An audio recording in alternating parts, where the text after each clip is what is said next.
నీ మాట అర్థమైపోతుంది. నీవు నడిచేది సూటిగా నడవట్లా, పక్కగా నడుస్తున్నావు. ఎందుకు పక్కగా నడిచేది? ఎవరు? కాకులు. కాకులు అంటే ఎవరు? నల్లటి వారు. నల్లటి వారు అంటే ఎవరు?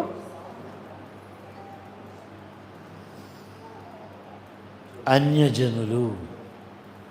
దేవుణ్ణి విడిచి వేరొకరిని అనుసరించేవారు వారు. కాబట్టి తీర్పు అనేది ఒకటి ఏర్పాటు చేశాడు. నీవు ఏ గుంపులో ఉండబోతున్నావు? మొట్టమొదటి ప్రశ్న ఇది, చివరిది కాదు, మొట్టమొదటి ప్రశ్న. నువ్వు ఏ గుంపులో ఉన్నావు? దుష్టుల గుంపులో ఉన్నావా? పాపుల గుంపులో ఉన్నావా? నీతిమంతుల గుంపులో ఉన్నావా? నీవు ఏదైనా సరే దైవికంగా నీ జీవితాన్ని మార్చుకోవాలి అంటే యెహోవా ధర్మశాస్త్రమందు ఆనందించుచు, దివారాత్రము దాన్ని ధ్యానించుచు, నెమరు వేసుకొనుచు, దానిలో ఉన్నటువంటి సారాన్ని అనుభవిస్తూ ఆరోగ్యముతో, సంతోషముతో, సమాధానముతో, తృప్తిగా జీవించాలని దేవుడు ఆశిస్తూ ఉన్నాడు. ఇప్పుడు ఒక అర్థము కాని ప్రశ్న నాకు అర్థమయ్యేటట్లుగా చేశాడు. ఎవరు రాశారు ఈ మొదటి కీర్తన అనే ప్రశ్న నాకు వచ్చింది. ఎవరు రాశారో తెలియపరచబడలా. దావీదు రాశాడని చెప్పరా. మరి ఎవరు రాసి ఉంటారు?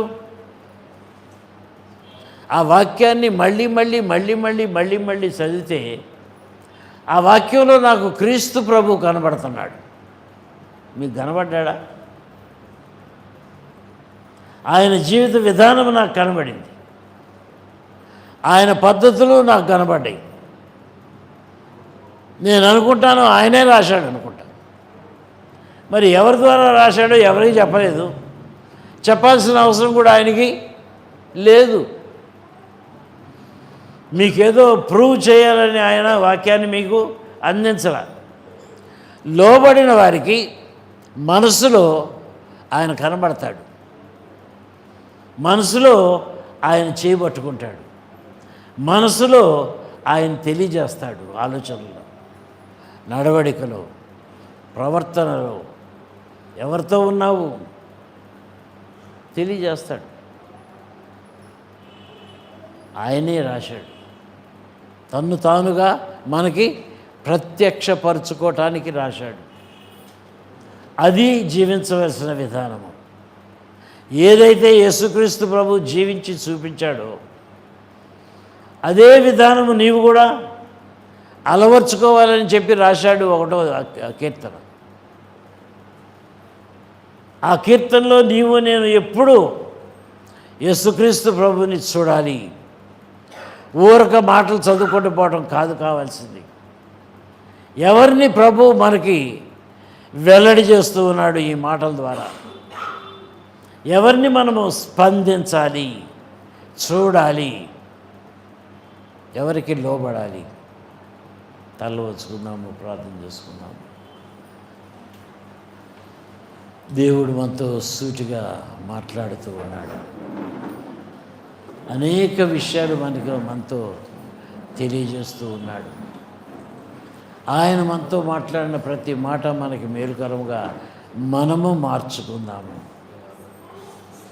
దేవుని ధర్మశాస్త్రమునందు ఆనందించు, దివారాత్రము దాన్ని ధ్యానించువాడు మాత్రమే ధన్యుడు అని ప్రభు చెప్తూ ఉన్నాడు.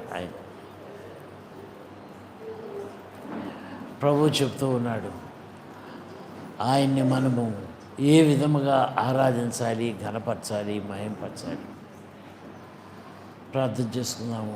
నడిపించి ఆశీర్వాదం.